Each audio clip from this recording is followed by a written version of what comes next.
Hey, hobby friends. Your old pal Bo here, the only man on YouTube with a face for radio and a voice for print. Coming at you once again.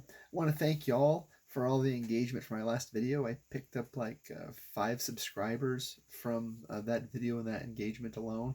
So for a small creator like me, that means a lot, and I want to thank y'all. So I want to come at you with something completely different today. Uh, what I want to do is I want to do a book review. This is a time capsule. Unfortunately, my camera is still reversing, and until I get a little bit more discretionary income to pop for a better camera, it's going to be mostly what I say and not what I show. But I'll give you a quick image. It's going to be in reverse, so you have to use your imagination to put that back. But today, I want to do a review of one of my favorite RPG books. This is Traveller for GURPS. Wow, what a combination, huh? It's like peanut butter and chocolate. Two great things that go together even better. I know a lot of my viewers really like Traveller, and I really like GURPS, so let's put them together and see what happens. This is a time capsule, a great example of history and future history. This was published in September of 1999. Now, this is still available as a PDF. I think you can get it on drive-thru and from Warehouse 23 for like $10. I think I paid maybe 20 or 25 for this really nice. It's soft cover. It was printed in hardcover for a brief minute, but trying to find it in hardcover right now has become really difficult. I still have my feelers out. When I find one at a right price, I will definitely pick it up. But what makes this book so great? Well, it was written by Lauren Wiseman, who was one of the founders at GDW and worked on Traveller for a very long time. And when GDW folded up, he went to work for Steve Jackson and was instrumental in doing a lot of their Traveller stuff. Now, if you know anything about Traveller, you know there's always a glut of books. Even through all the editions, dozens and dozens of books, and I think even Steve Jackson at GURPS had like 30 different books, and I've got just a few. But what makes this book so great and so different? Now, if you're a Traveller guy, there was a big controversy back in the 90s when when the Traveller lore went through a big shakeup where they killed the Emperor, and there was a big, huge civil war, and it caused a great schism among the Traveller community. And what this book and system is seeking to do, not only in converting it to GURPS, but also seeks to go on and promote an alternate timeline. What would happen if the Emperor Strephon had never been assassinated? So what happened? What if? This is a big what if, and that's what makes it so great, because it rectifies the original timeline, and it goes on. The first, I think, 40 pages, maybe 50 pages of this book is lore. So I know a lot of folks like GURPS books, especially for the lore. It's got a huge index of terms that you would commonly find in a Traveller campaign.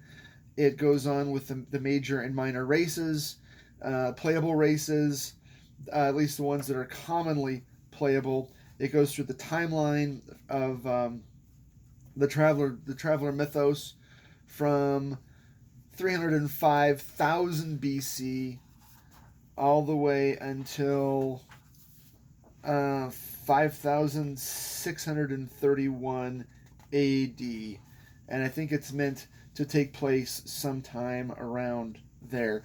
The art, it's black and white, a lot of line drawings. It doesn't really matter a whole lot to me. They do tend to paint a picture, and it goes, like I said, it goes a little bit through all the playable races, although I do know that the playable races had their own supplements, including the two main branches of humanity, the Soleimani and the Villani. Great names, how very pulpy, right? Those are the Villani. I wonder if they're the bad guys. Um, that goes through the mentions a little bit about government and how to run a campaign, common campaigns, including things like being merchants, mercenaries, diplomats, spies, lawbreakers and law enforcers, rebels against the empire, and explorers. Just basic. Goes through the 6 races: the Aslan, the Centaurs, the Droin, humanity, the Vargur, and the Hivers. And that's about the first, like I said, maybe 60 pages or so. 60, 63. These old GURPS books are really known for lore and being able to mine if you played other systems. And a lot of this would go really well if you were playing Traveller by Traveller rules. And then how to create a character, status, cost of living, physical appearance, skills. It's briefly in psionics. Some character templates. GURPS does not have character classes.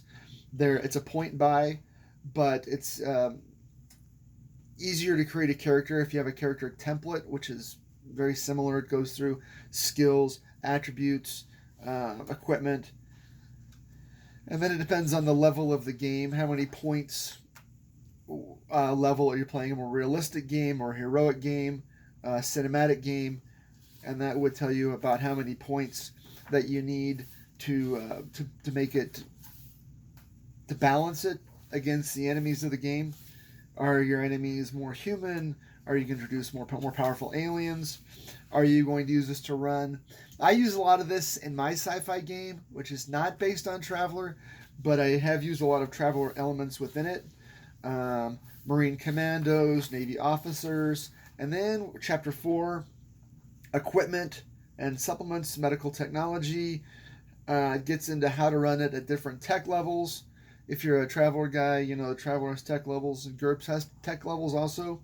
One of the big things I've used this book, it's got a conversion chart for converting GURPS tech levels back to Traveller tech levels and vice versa. If your players are more familiar with the Traveller game, it's good to interpret those things back and forth.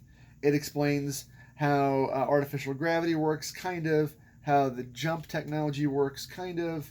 I said weapons, personal equipment, weapons tables, armor, protective gear, travel, trade, and commerce, and then it goes through some of the spaceships that are common in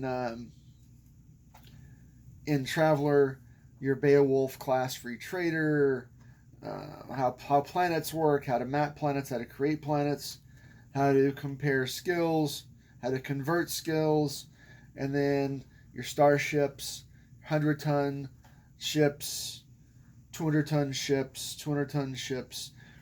It's a really good source book, lots of lore, lots of rules, just enough if you're already familiar with GURPS to go in with this. I use this with GURPS, the basic books, and space.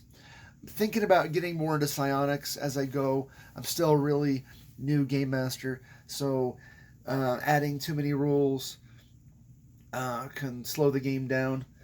GURPS is one of those games where just because you can do anything doesn't mean you can or even should do everything, right? I don't need people riding dinosaurs and shooting off fireballs from magic wands in my sci-fi game where I'm trying to maybe just barely touch on psionics, alien life, and make things go from there. Pardon me.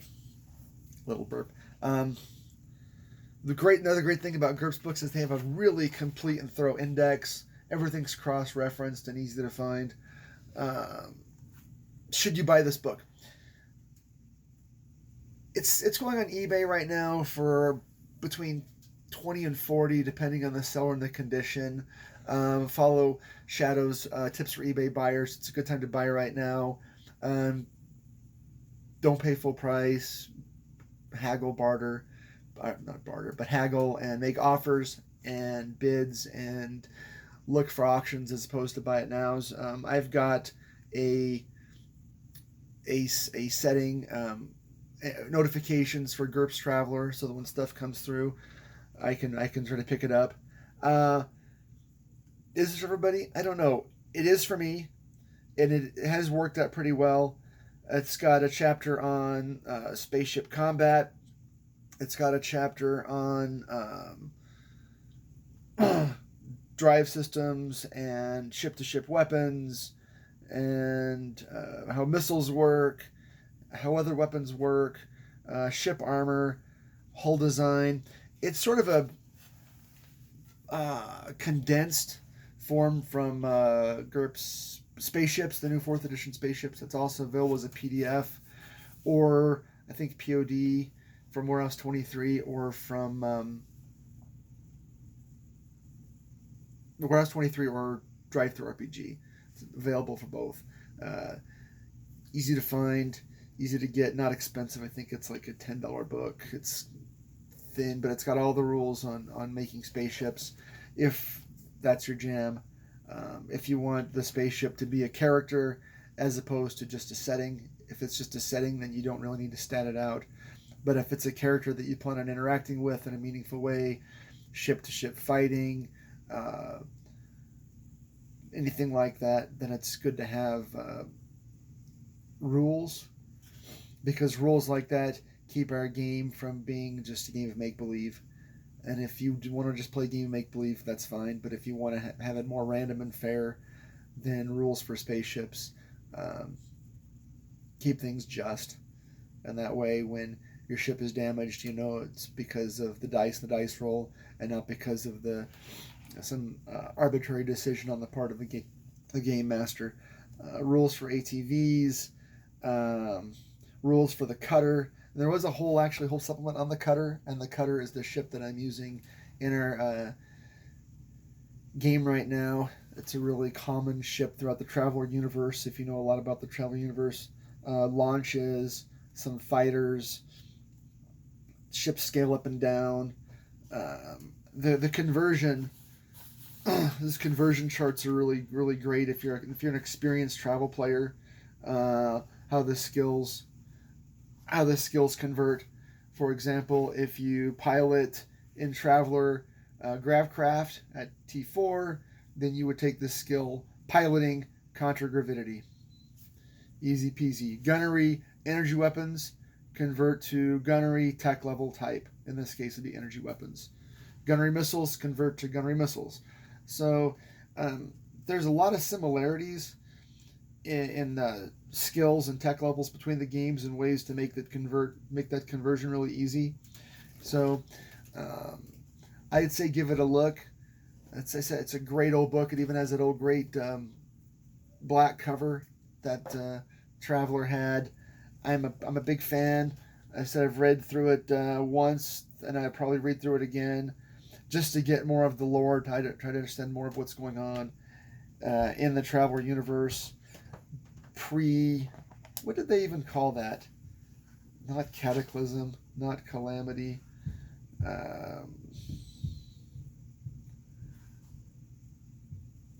Rebellion. They call that the Rebellion. One of those was Rebellion. In the 1116th year of the Third Imperium, Emperor Strephon was assassinated by a power-seeking rival, and the Imperium split into several warring factions, shaking the very foundations of the game and bringing conflict and excitement to languishing campaigns. So I wasn't really playing games then. I mean, I was doing other things in the late 90s. But if you lived through that, if you thought that the rebellion was something that never should have happened, if you liked the Traveller mythos and universe more before that happened and would have liked to have seen it carry on, this is your book, because it carries on that, and even makes the joke, as if you remember that cliffhanger in where they killed Bobby in Dallas in the 80s. Evidently, GDW made that joke with Strephon coming out of the shower, it was all a bad dream. I think that was an April Fool's joke, it said. So it's got a lot of future history lore, history from the 90s, and future, into the far, far future of the Traveller's universe. It's got some histories of the First Imperium, Second Imperium. Uh, really good book. Lots of good stuff on characters and personal equipment, lore, setting, and rules. So I'd rate it a solid 4 out of 5 stars. The only reason I would dock a star is because you can't get it right now in a paper copy without beating the bushes to look for it. Otherwise, the material in it, Lauren Wiseman is great.